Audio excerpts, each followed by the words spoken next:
That idea is uppermost in people's mind.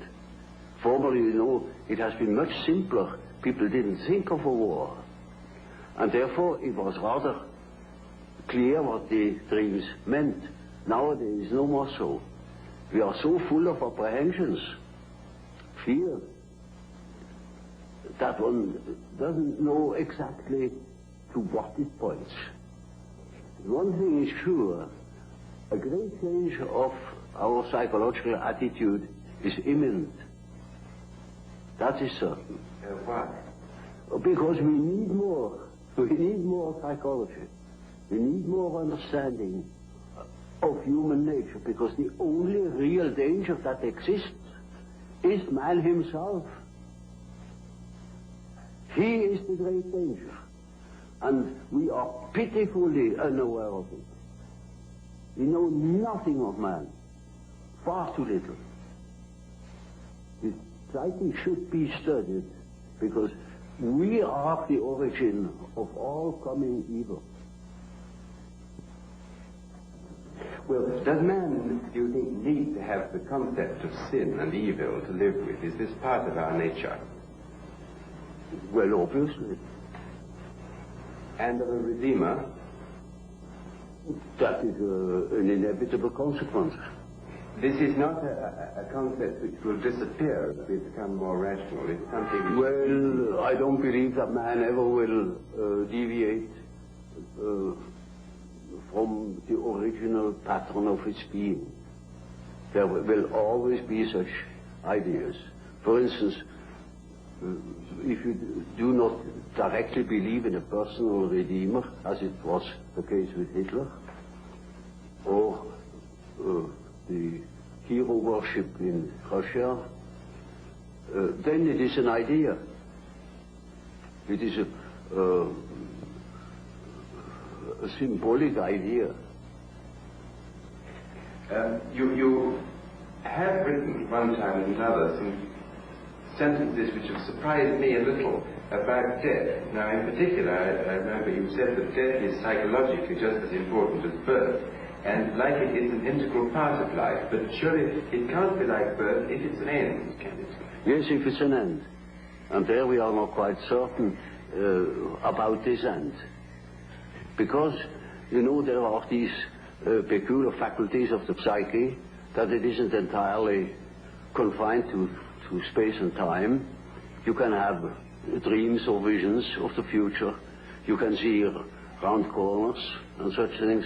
Only ignorance deny these facts. It's quite evident that they do exist and have existed always. Now, these facts show that the psyche, in part at least, is not dependent upon these confinements. And then what? When the psyche is not under that obligation to live in time and space alone, and obviously it doesn't, then to that extent the psyche is not submitted to those laws. And that means a practical continuation of life, of a sort of psychical existence beyond time and space. Do you yourself believe that death is probably the end? You believe that? Well, I can't say. You see, the word belief is a difficult thing for me. I don't believe. I must have a reason for a certain hypothesis. Either I know a thing, and when I know it, I don't need to believe it. If I don't allow myself, for instance, to believe a thing just for the sake of believing it, I can't believe it. But when there are sufficient reasons for a certain hypothesis, I shall accept these reasons, naturally, and should say, we have to reckon with the possibility of so-and-so, you know. Well, now, you told us that we should regard death as being a goal, yes, and that to shrink away from it is to evade life and yes, life purpose. yes. What advice would you give to people in their later life to enable them to do this, when most of them must in fact believe that death is the end of everything? Well, you see, I have treated many old people, and it's quite interesting to watch what the unconscious is doing with the fact that it is apparently threatened with a complete end. It disregards it. Life behaves as if it were going on.